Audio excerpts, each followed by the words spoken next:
હિમેશ રેશમિયા સાથે કેવી યાદો છે?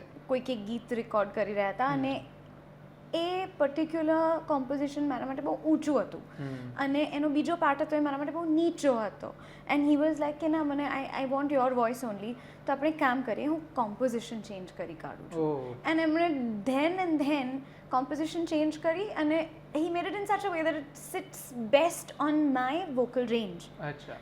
અને that was also just as beautiful. So firstly it's very creative, second it's very flexible to work with him, third it's very focused. એમનું જે